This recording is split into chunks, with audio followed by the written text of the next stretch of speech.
that was the only way that, we only had a chance. Either like you do something about it or you're going to be, poor and live on the ghetto for the rest of your life. I can only imagine coming from a background like that you just have zero tolerance for the woe is me American attitude. And now, Escaping the Drift, the show designed to get you from where you are to where you want to be. I'm John Gafford, and I have a knack for getting extraordinary achievers to drop their secrets to help you on a path to greatness. So stop drifting along, escape the drift, and it's time to start right now. Back again for another episode of Escaping the Drift. And dude, I got a wild story for you today. And I'm going to give you some color. I'm going to give you some backstory on this story and the guests we have in the studio today. I was at a dinner the other night with friend of the show, Steve Sims, which of course you can go watch his episode whenever you'd like. And I'm at a dinner. And the cool thing about Steve is when he throws a dinner, there's always a lot of people at the table. And there's cool people there. You don't really know who they are a lot of times, but you know that everybody there is kind of cool in their own way. Right? So as I'm sitting at the table, I'm sitting next to this woman to the left of me, or to the right of me, excuse me. And I haven't talked to her because I'm talking to everybody else at the table, blah, blah. And it gets around and I catch a glimpse of her tiny hands. And she's laughing because she knows it's true. And I'm like, oh my God, you have like the littlest hands I've ever seen. They're tiny. They're like tiny hands, right? And I'm like, okay, little hands, tell me the story, right? What's going on with you? And she starts to tell me how this very kind of tactical story that's very, something very normal you would hear. Just starts telling this very normal story. And then it takes a hard right into kind of something that is so, to me, amazing that I was so captivated. She didn't even get done with the story where I was like, I got to get you on the podcast. You got to get down here. I've got to get you on to tell this story because I think it's amazing because there is a chapter in the upcoming book, Escaping the Drift, my book, about seeing the angles and about figuring how to exploit the angles and things, whether you're qualified to do it, whether you're trained to do it or not. And this people is an amazing angle. So without further ado, I'm going to let her tell her story and my guitar story. Welcome to the program. Ladies and gentlemen, this is Irina Wynn. Irina. Hey. How are you? I'm great. How are you? First of all, because they're watching this on YouTube, they're wondering now, hold the hands up. Hold the hands up. There they are. My tiny hands. Tiny hands. They're like the littlest hands in the world. So first of all, before we get to your story, which of what you do now. Great intro, by the way. Thank you. Now people will know me, the girl with the small hands. Exactly. Now you're the little hand person, right? That suits the Airlines. I went with tiny hand person. So tell me about, where did you grow up? Tell me about you, because listen, you don't turn into a hustler like you are now without growing up being a hustler. So let's talk about early you first. I was born and raised in Romania. Okay. I've been raised mostly by my dad. Okay. What did dad do? My dad was an engineer. Okay. Simple, hardworking man. I barely ever seen him because he was working day and night to be able to support us. We were just out of communism when I was born in 90s. Yeah. Right behind the block. Yeah. So we barely had any food on the table, but we figured out a way how to get out of there, I guess. Okay. So you moved from Romania to where? I moved from Romania to Norway after I finished school. Okay. Yeah. To Norway, which is that where you are now? No, I live in Los Angeles. You live in Los Angeles now, right? Yeah. Okay, cool. So you're in Norway. Yeah. You went to school as a kid, even in behind, the red curtain. Did you have like a hustle as a kid, a way to make money? I think the only way to make it out of poverty, right? It was just to study very, very hard, and we didn't really, knew anything, but try to figure out the way how to get out from the poverty. That was it. Yeah, that was it. That was the only way that, we only had a chance. Either like you do something about it or you're going to be, poor and live on the ghetto for the rest of your life.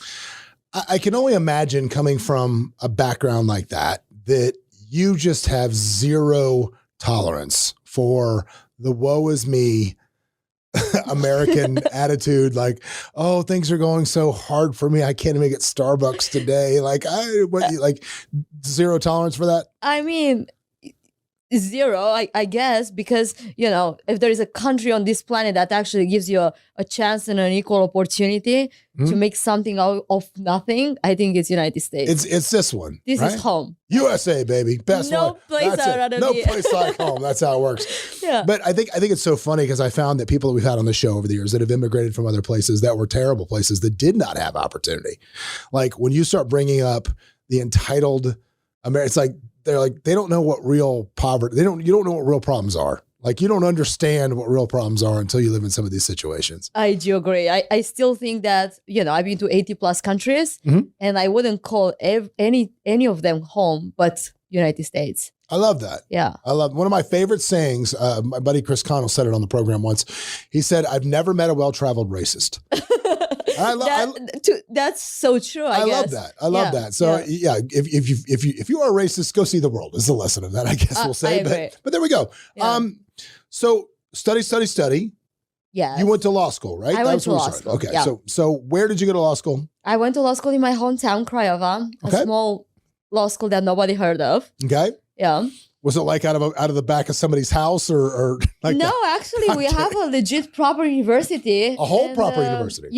Education, it's very cheap in Romania, and we have a lot of foreigners going and getting their degrees, which you could equivalent pretty much everywhere in the world. So it's a very well-established school. You wouldn't hear of it because, it's not Harvard. Sure, of course. Yeah, but it did a job, I guess. But you didn't love that. That wasn't your thing. No, I've never, I've been channeled to go to law school because that was the only way to make it out of poverty. You were either a doctor, a lawyer, a judge, or you had pretty much, no chance in life. And I guess I resented the fact that I went to law school and I quit on the graduation day. I've never practiced law in my life. I've never to today pick up my law license from the university. Never once practiced it. Not once. All right. Not even up to today, which is funny that, I'm leading a legal team today. All right. So you quit practicing law and you started doing something else. Yes. I became a tattoo artist. Right. And by the way, guys, this is not the right turn. This is not the hard right yet. Because right now, let me take you back. I'm going to take you back in time to the dinner. To when now she says, I'm a tattoo artist. And I'm thinking to myself, what is going on? Just like Steve brought a tattoo artist to this dinner? What is happening right now? That's what I was thinking in my head when you said, I became a tattoo artist. This is not the hard right yet, folks. Not the hard right. That's not where we're going. Became a tattoo artist, and what happened? So tell me about that. I had a phase when I really wanted to express my art because I've never been able to do anything but study. So I started to microblade people, and I was one of the first ones who brought microblading to the United States. We created schools in different locations in the United States. Still not the right turn. This is still not the win. Long short story. I will make it a short. But let's talk about that though, because you found a way to do something you would love. I mean, again, this is. I promise it's going to go somewhere amazing for you, but this is in itself. Let's stop here for a second because I want to talk about this because you had something that you loved. You were doing something you did not love, which was law. Even though that could have been massively profitable for you, your heart wasn't in it. So because your heart wasn't in it, you didn't want to do it. So this was a twist. I became a tattoo artist and I became that good that I was paid more than any lawyer that I ever knew would have ever been paid. Right. But why? Why? Because I loved it. Because you loved it. That's the key. I was so passionate about it. So passionate till I wasn't. That's the key. Doing something you hate, if it doesn't align with your values, you're always going to earn eventually somehow, some way more doing something that resonates with you and is in line with your values. I love that. So, but not only were you were making more money as an artist, you figured out how to leverage that skill into education. I did because I realized there is so much I could make. Yeah, I had a 6 months waiting list and people would fly from all over the world to get their eyebrows tattooed, but there is not that much that you could scale. And I started to hate it because I had no life. I was working 12 hours a day, making a great income per hour, but that was about it. So I created a school teaching people how to do that. So it's called leverage, kids. Leverage. I guess, the classic coaching program. Come get your certification, pay $5,000. We're going to get you to a workshop. We're going to teach you how to do it. Then we're going to give you all the support and so on. So I've done that for a while, but think about this real quick. So now you go from because how much does somebody pay you, the originator of this technique, to get themselves microbladed? About $800 an hour. Okay, so they pay $800 an hour. So you can sit there by yourself making $800 an hour, which is great. Or you can fill a room with 10 people watching you do this for $5,000 a head. So now you're making, if it takes you 2 hours, you're making $25,000 an hour. Yes, accurate? Pretty much, yeah. Pretty much. That's leverage, kids. Leverage. It's learning how to leverage yourself right there. But that's still not the best story. It's still not the best story. So coming off the tattoo thing, and then what did you finish your story with me? What did you say is the final thing that you do? Well, I guess right now we are suing airlines for a living. And yes, that's what she said. That's what she said. She said, I sue airlines for a living. And I went, what? What is, and now it goes from partial attention of tattoo artist to full attention of airline suer. So walk me through how you sue the airlines. So there are a lot of rights that you have as a passenger when you're flying that you're probably not aware of, or 99% of the people are not aware of. Yes. So according with certain laws, passengers are entitled to compensation if the flight is delayed or canceled. Mm-hmm. They have to be rebooked in a different flight. They have to get meals, accommodation, and so on. But all those things are on a tiny blueprint that nobody ever reads. Mm-hmm. So what we do, we are enforcing a new law, a very niched side, of the law. Yeah. It's called EU 261. This is in Europe. It's in Europe. Yeah, it's on the EU space. By the way, it's gonna come in the United States within 12 and 18 months too. So we're just warming up in Europe, making some pennies before we're coming to the United States. I love it. So what we do have physical teams in several airports. We are watching the flight radar on our back end. We do know when the flight is delayed. We know why it's delayed. So the airlines will come and tell you, oh, it's a technical problem. It's nothing we could do about it. Here's a $2 voucher. Go bye-bye, right? Right. So what we do with actually sending proper people to the gate, right? That we're giving them a paper. We're informing them about their rights. Hang on a second. So let me. If you're not following this, let me help you out. So they're in eight major airports in Europe, the biggest airports in Europe.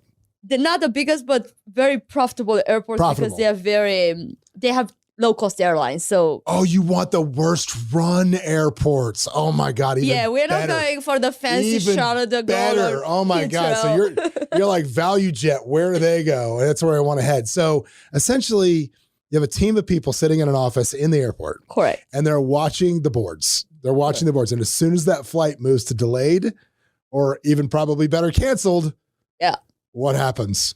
We're sending 6 to 8 very nice, kind people informing them about their rights. So 6 to 8 people all dressed in very official looking clothing. Oh yeah, they are wearing badges. Run down to the gate as fast as they can go. Correct. And start yelling, who wants free money?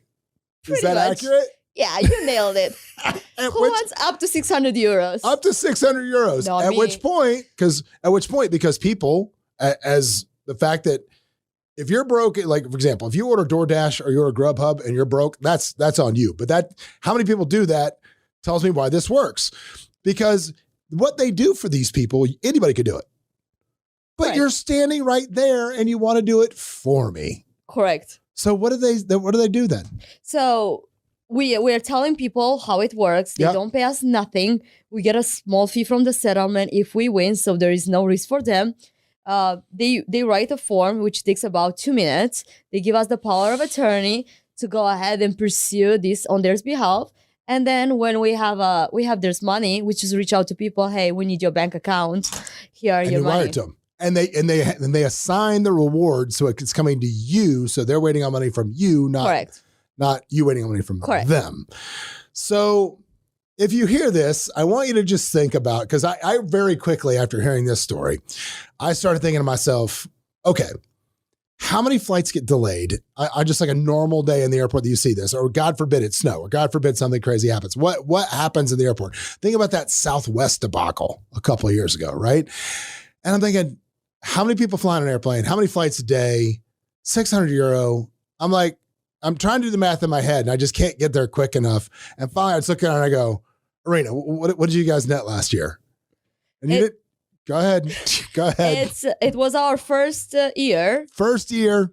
1 year and 5 days. Today. 1 year, 5 days. We are around 15 million last year. So I think we are onto something. But that's not the reward. 50 million? 15. 15 million. 15 million profitability. Running through the airport, telling people, do you want to make money because your flight got delayed? I mean, okay. This could be the greatest business I have ever heard. Because, okay, let's break down what you're doing, right? You're sticking it to the airlines who could give a shit about their passengers. In the moment of somebody's dismay and despair, that they are furious that their flight is delayed, canceled, or whatever else, you roll in like Santa Claus. I mean, you, which might explain the small hands, because you literally are you're running Christmas at the airport for people. It's what you're doing. Tiny hands. Yes, little tiny hands, and you're getting $15 million a year profit out of it. That's wild. So, let me ask you a question. How did you come up with this? Well, I guess I was that frustrated passenger that they would keep losing my luggage 8 times in a row.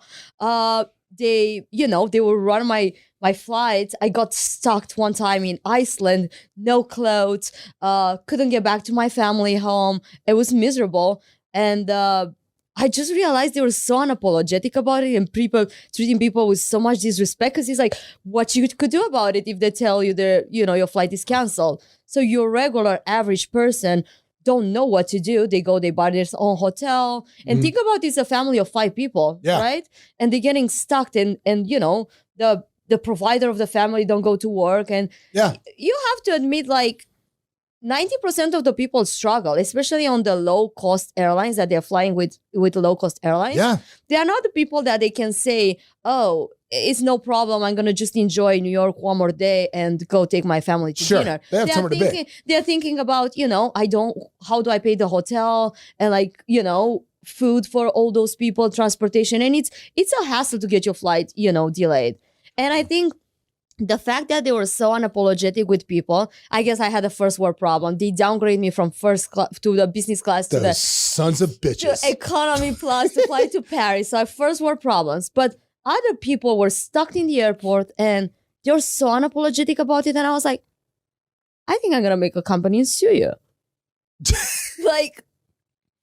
Was this the biggest mistake of an agent in the airport? I don't know. So you don't actually file lawsuits. You're just going through their system, or is it more of just a demand letter and they know that they're right, so they just settle without it ever getting you'll be surprised that they wouldn't settle at the first instance. Probably we settle about 40% of the cases at the first instance. They're like, okay, we agree for the liability and we're going to pay. When we're going to pay, we don't know yet, but they agree to pay and we are taking it. We are happy with that because it's a process. But a lot of them, and they'll be very reputable companies that you could think of, they wouldn't pay. They'll be like, sue me. And we do have a group action, which is just similar with the class actions over here, but simplified. Mm-hmm. And we are actually suing them. And they're starting, now we are seeing, because, the whole legal process takes a while. Yeah. And now we're starting to win the first cases to the court. Because they don't want to roll up in that group action. Yeah. And when they started to see that we are actually, because there are other companies in the market doing this, but they don't pursue the lawsuits. Oh my God. You're not going to be able to buy an airline ticket. First thing they're like, nope, not on my airline, not flying on me, lady. Well, sorry about your luck. Well, only if they knew that I'm in one of their planes. So I try to avoid. The people you fly with, you avoid them? That's smart. That's a smart move. Yeah. So you saw the need here. So what was the original business plan from seeing this idea and seeing the hole in the market? Walk me through okay, I want to make this a business. Walk me through the steps that you took to get from this might work to, did you go all in or did you test it? What did you do? How did you scale Actually, that's a very good question. So I didn't even know if this would be legal or the airports would want to work with us. Mm-hmm. you'll be surprised that most of the airports would not want to work with us. Oh, I'm not surprised by that at all. Because it's such a big, it's like a mafia between the airlines and the airports. It's like a money machine. And they forget that the passenger is the customer, not the airlines, that they're supposed to pay the big checks to the airlines, not us. Well, to the airports, the airline is the customer because they're selling their gates. Yeah, but actually the customer is the passenger. Oh, I know. Right? I get it. I understand what you're saying, but this is why the people get lost in translation. This is why. So airports, most of them, they do everything in their power to hide the rights of the passengers so they can have a good relationship with the airlines and get more routes and so on. So the passenger is the least that anyone cares of. So what I did, I went back to my commercial law teacher from law school and I told him what I tried to do. And he was like, let's see if we can do that. Let's start to work with the Romanian airport, see what they think about it. So we got into the negotiation process for a couple of months and they were like, yeah, I think we can do that. You pay us a hefty rent and we'll give you a storefront. So there you go. Yeah. So you started the business there. I started in Romania in Otopeni International Airport, which is a pretty large airport. You'll be surprised. About 12 million people passing every year. And the rest is history. You can't just say the rest is history. There's some steps there. Because somebody's like, how do I do this? Or how do I build a business? And we can't just go from I had an idea and now I have $15 million. There's nothing in between. That's not history. So you guys got the storefront. So did you capitalize the business yourself? Did you take on your law professor as a partner? We hired them. First, we got one of their lawyers. We couldn't afford. We were self-funded at the very beginning. Yeah, we didn't raise any money. As most people are, Yeah. We didn't have a storefront either. We couldn't afford because the rents in the airports are stupid. So they just let you operate there. They just operate us. We were giving flyers to people. Giving the flyers, scan the QR code if the flight is getting delayed or canceled. Oh, so originally, so the business model changed a little bit because originally you were, so that's a great point. So the original iteration or the original test was very passive. You were notifying people that if this happens, let us know. So to be able to work on the secured area in the airport, there is a process. You have to go through certain steps. So that takes about 6 months in every airport to be able to pass the clearance and the background to be able to work on the secured area. So we first started on the public area and giving people flyers because we couldn't be at the gates at the beginning, right? Till they cleared us out. Yeah. It took about 6 months. So that's fishing. It was fishing, but by that time we were able to operate at arrivals. So based on, we're incoming flights, we'll process the claim. We already validated the concept. Because you already knew it. Yeah, we already knew. We're just waiting for the, government clearance. So I want to talk about that. Have you ever watched the show Naked and Afraid? You ever watch that show? I have not. All right. Essentially, it is what it is. They take two people, they're naked, they dump them off in the worst possible place you can, like the Sahara in Africa or whatever. And they have to survive there for 21 days. Now, what I found is there's something that almost everybody, if they're near a body of water, all these survivalist people always do this. They build the fish trap, right? Okay. It's this stupid Horn of Plenty looking thing that they build, and they take the fish trap and they put it in the water, and then they hope something's going to swim into it. Okay. The fish trap, right? Yeah.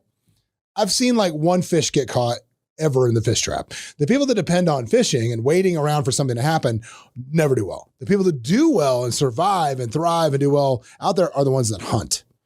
And so if you're the reason I bring this up is if you're thinking of a marketing technique, would you say that you would be as successful as you are now if you guys were still handing out flyers as you are if you absolutely get aggressive and go to the gates when you see the problem happening? Oh, absolutely not. It's not even close. Yeah. Not even close. But so many people start a business and they think to themselves, I'm just going to open whatever it is, if it's an online store, if it's a ice cream store down the street, and they think I'm just going to open this business and people are just going to come because I'm here. That's fishing.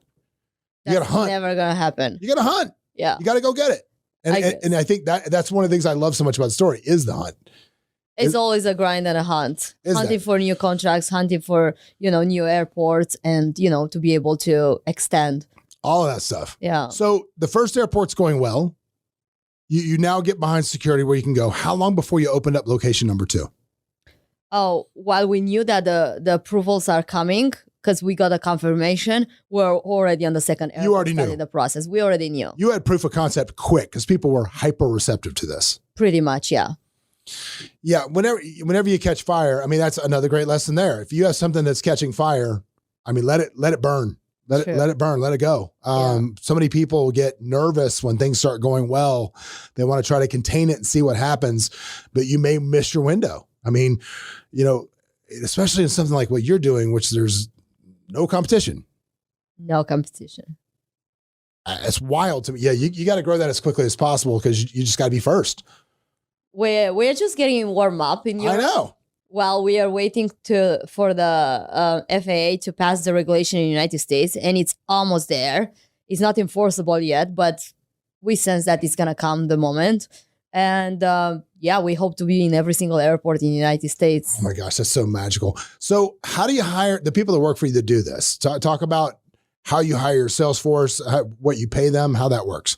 So we pay people more than anyone else in Romania will ever pay them. Like they will almost have American salaries working in Europe. So we build a relationship with most of them. And I was there by myself for a couple of months and I hired the whole team. We're about 60 people now total. But pretty much we hire the first 10 people. And then we kind of give them the freedom to build their own team because they were commission-based. More passengers you serve, more you're getting paid.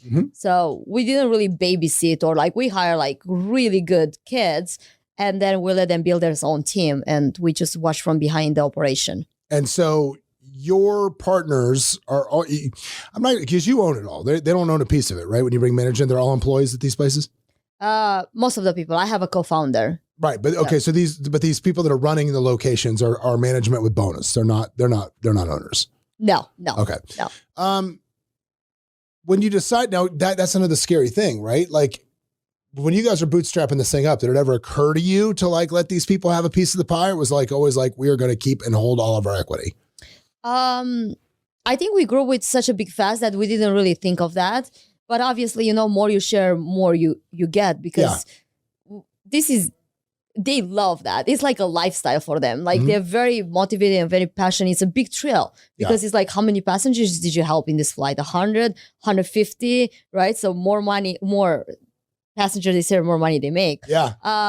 Will they get a piece of the pie? Absolutely, at some point. Yeah, that's only the right fair way to go. But I think you give them a piece of pie through bonus. I think which equity is very, very big. A big mistake people make when they're starting a new business is being very quick to give up equity to people. And I always say you can't get a little bit pregnant, and that's a very good example of that. Once you start giving away equity, especially to people, you can compensate people very, very, very well without giving up points in your company, especially if you're bootstrapping it up. I just don't see any hold on to your equity. I 100% agree with that. Keep your equity. Yeah, that will be another story for a different podcast. But one of my biggest mistakes that I've ever been in my life was giving half of a business thinking that someone else will have my drive and my passion to scale something like I do. So, yeah. Well, that's, we live and we learn. It's what we do. I think you said you have a partner in this business, right? Correct. Did you guys sit down? Obviously from that experience, you learn hopefully, but did you sit down and this is let's talk about partnerships because obviously you have one now and you had a bad one. So let's take a turn into that because that's interesting. And a lot of people don't want to jump into business or don't want to start something new by themselves. They want that tribal community feeling of doing this with somebody else because it is honestly, it's a nice safety blanket in some cases. But I would say this, if you are getting into business with somebody because you don't want to be in business by yourself, that's a problem. Agree or disagree? I agree and I also disagree. I think, more superpowers you bring to the table, better you could cover all the areas because you might be good at some things, but you will not be good at other things. That was the point I was going to say. Yeah. That was the point, which is I always say if your partner and you agree on everything, one of you is not required, right? But you need to understand what you're bringing to the table and then where you are deficient. And if you want a partner, they better be backfilling where you're deficient. 100%. Because if you're both on the same topic, it's what's the value that you're still having a gap that you have to somehow fill. Yep. And every single part, sales, marketing, operation, they're all equal on a startup, right? Mm-hmm. And one cannot go with the other one. If you're too great at sales, but you have no idea of concept of operation, you're going to get into trouble. The worst partnerships I've ever seen, as far as like, because being in real estate, doing what we do here, there's a lot of agents that team up and become partners. And when that happens, I always have the same conversation with them. I'm like, okay, number one, why do you guys think you'll be good partners? What does this person do that you don't? And a lot of times it's like, no, we're best friends. And we're like, whatever. Okay, you're best friends because you're the same person. That's why you like each other.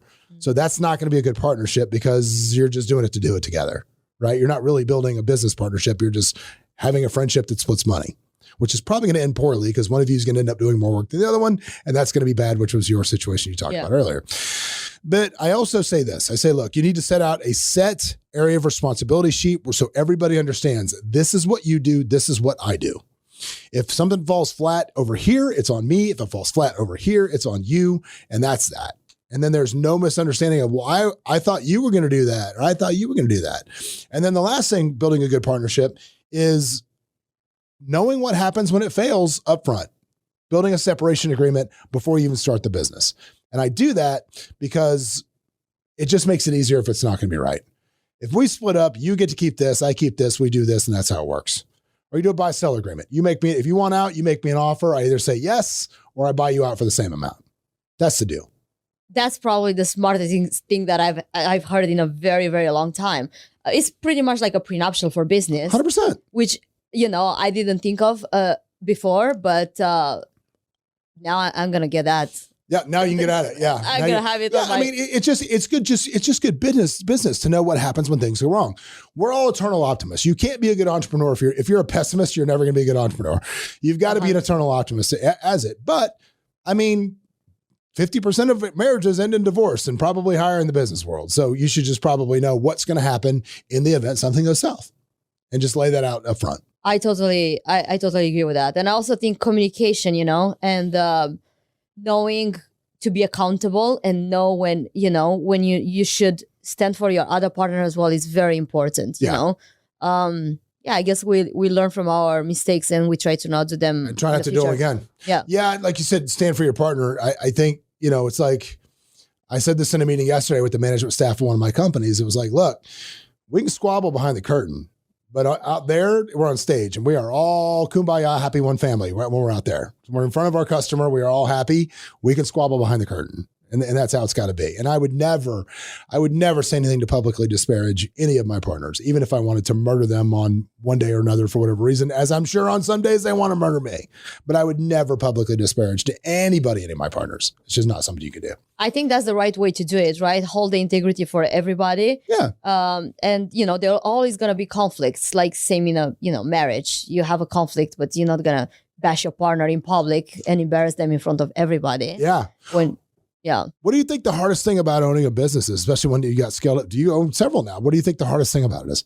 I think that's actually a very good question. I think being loyal to your teams and operating with integrity. Always. I think that's the most important thing. And just be good with people. Always. I'll give you some wisdom of an 11-year-old. One day I asked my son when he was 11 years old, I said, what do you want to do? Like, what do you want to be when you grow up, buddy? And he goes, I'm going to do what you do. And I said, okay. I said, what do I do? And he goes, you're the boss. And I said, okay. And I said, do you want to know the best thing about being the boss is? And he said, what? And I said, nobody gets to tell me what to do. He goes, yeah, that's why I want to do it. And I said, do you know what the worst thing about being the boss is? He said, what? I said, nobody tells me what to do. That's actually, yeah. It's the best thing is the worst thing at the same time. You've got to you want to sell your own ship. You're the one deciding where it goes. And if you hit an iceberg, that's on you. But that's also very important because knowing that you could be accountable for your mistakes and learn from them, it's very powerful. Not a lot of people could be accountable and, take credit. They will blame it either on teams or management. When, let's say you hire a marketing agency and you're going to blame it on them and then they're going to blame it on the salespeople and so on. And it's always that toxic circle. Always. Yeah. So unless you're accountable and you actually fix it rather than, blame it on other people. Well, I'll tell you this though. It even as I just said that, what I just said, nobody tells you what to do. Nobody tells you what to do. I haven't said that statement. I haven't told that little story in probably a year and a half, 2 years. right? I probably haven't told that story in a year and a half, 2 years. And right when I was done telling it, I'm thinking to myself, I'm like, I don't even believe that anymore. And here's why, because of my good friend, Kent Clothier, who is an awesome dude and one of my good friends and a great business mentor. His whole thing is you got to make a transition from hustler to CEO. And that's something that I've really tried to do over the last 2 years. And the only way that you can make that transition is, like I said, when I just said, the worst thing about being the boss is nobody tells you what to do. That's the hustler mentality. That's the I have to make every decision. I have to know everything. I have to decide this. The CEO mentality is I have to be smart enough to hire people that do tell me what I need to do, that do tell me what we need to do. And over the last year and a half, because of that coaching from Kent, I do have people that tell me what to do. I literally had a very tough decision today, a very, very tough decision that I was too close to emotionally, that my director of operations for one of our companies, I said, look, I am too close to this decision. I'm emotionally invested in it. So I'm going to divest myself from the decision. I need you to analytically look at it, go through it, and you tell me what the best course of action is with no thought to my feelings. And he did today. And what he told me was, for my feelings, not the answer I wanted to hear, but I know for the company, it's the best move. So I said, okay, that's what we're going to do. We're going to go that route. So I do have people that tell me what to do now. I think that's awesome. And also, like, I totally agree with what you're saying. Is like hiring people that they're way better, not smarter, but are way better on their particular field than you are. At what they do. Yeah. At what they do. I get told, I'm still on the hustle mode 100%. Mm-hmm. But I also, I take myself out of the equation of being the CEO of the company, and I watch the best interest of the company vs what I think it's fair. So I think it's very hard to like have a healthy boundary between what is fair or what you think is right or what is right for the company. Have you speculated out with your growth pattern, right? You've already in 8 airports. You're trying to get as many as you can. Have you already looked at that and said, okay, I got to get some serious middle management, some serious, we got to move to COO, CFO. We've got to start making some of these moves. I mean, you're already generating so much revenue. It's massive with the amount of revenue you're generating. And have you gotten to that point yet? We are exactly at that point right now when I'm actually getting, prepared for an audit for the financials. We already started that to make sure that, nothing was wrong last year. Sure. And I kind of started an audit on every single decision that could impact the growth of this company. So I'm on that process, like starting to gather, I was like, okay, we did great for 1 year, but what's going on over here? Let's see. Actually, I hired some of the best things that I could on that department. Yeah. Make me an audit to see where we are standing and how we can improve, right? And based on that, yes, we're going to build a whole business development team over here and a whole business or a whole financial team as well. We started to work on that. So we are looking at those ones. And, I think for now, I'm a good CEO, but more that the company scale, I might consider as well getting some help. Well, I think what I would recommend that changed our businesses dramatically was, if you don't know what EOS is or you have never looked into it, stands for Entrepreneur Operating System. There's a book called Traction that kind of describes that book, but it's like an operating system. Like some people use Windows and some people use Mac or Apple, whatever it is. So this is essentially what that is, but for your business. And it's a way that you can systematically understand where you are through KPIs, through scorecards, through management, and allows you to scale in a way that's very visual and very obvious by setting benchmarks about when we hit this benchmark, this trigger happens, and then this automatically happens. But it's changed our business so much in the last year. All of our businesses have moved over to that I cannot recommend that enough. Just having a systematic system like that everybody's running on to scale up, because I see you scaling large fast. And at some point, with that amount of revenue, you guys have the resources to do whatever you want, right? But I think it would definitely benefit you to get everybody operate, especially when you start getting so many people. Like, everybody's going to have to speak the same language. Everybody's going to be the same reporting. Just everything's going to need to happen the same way. All right, I think you're gonna have a tough time. But I mean, the problem is it's the good problem. Yeah, it's a great problem. Literally, somebody said this to me yesterday. We were talking about a problem in our accounting with one of our companies, and the answer I got back from the CFO was, well, the problem was at the time you guys had such massive cash flow, you just didn't notice. You know what I mean? You didn't notice it. And so now, implementing all these new controls and all these new systems and stuff, and we've cleaned up so much, but in so many places we were leaking because massive cash flow. I mean, what's a dollar? What's a dollar? Like, what's a dollar? But then when you really get into it start going to scale. You're like, okay, I need to know where everything is, and this has to be systematized. We operated 1 year having the evidence of those passengers on spreadsheets. Oh, so go figure. That's why. I mean, cash flow hides all, man. We tried to with everything that we could, but we were scaling that fast. Yeah. We kind of have systems in place, but not on the professional level. Yeah. So actually, the first 3 months of this year, they'll be all about structure. Awesome. Before the madness starts in the airports. Looking at EOS, looking at traction, looking at that. You can hire an EOS implementer for not a lot of money, and you guys can hire 50 of them for your cash flow. Yeah. You can hire somebody to come in and help you go through this process of setting this up. It is well worth the money. It's well worth it. I get nothing by saying that. Yeah. I'm not affiliated with EOS. I should get a kicker for it, like I talk about it, but it's been that changing for us. And everybody that I know that's done this process says exactly the same thing. I've never met anybody that's been like, oh, we implemented EOS. I don't know. Everybody's like, moves the needle. I mean, for me, because we run so many different brands, I can get reports like 1 day a week, and I can look at meetings. I can look at every single meeting summary from every meeting that happened, whether I was there or not. I can look at all the KPIs that are driving and moving the needle with stuff. I can see exactly what's going to affect every single business. I see the report card and everything. Lagging indicators, future indicators, the whole 9 yards. And I can break down all of our companies in about 20 minutes every week. That's amazing. It's awesome. I'm getting the spreadsheets version of what you're getting every week. And then you're having to sort through it and figure it out and make pivot tables. I have 2 poor ladies that's their whole full-time job, getting the data and putting there for me when I'm reading the reports. Yeah. So that's an amazing advice.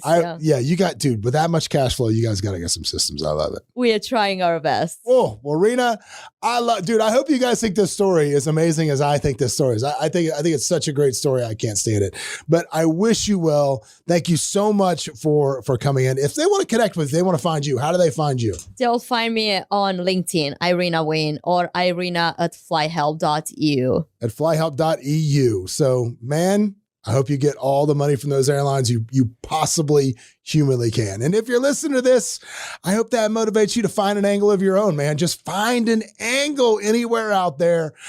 Quit drifting along with the currents of life and start swimming against the current. We'll see you guys next week. What's up, everybody? Thanks for joining us for another episode of Escaping the Drift. Hope you got a bunch out of it, or at least as much as I did out of it. Anyway, if you want to learn more about the show, you can always go over to escapingthedrift.com. You can join our mailing list. But do me a favor, if you wouldn't mind, throw up that 5-star review, give us a share, do something, man. We're here for you. Hopefully you'll be here for us. But anyway, in the meantime, we will see you at the next episode.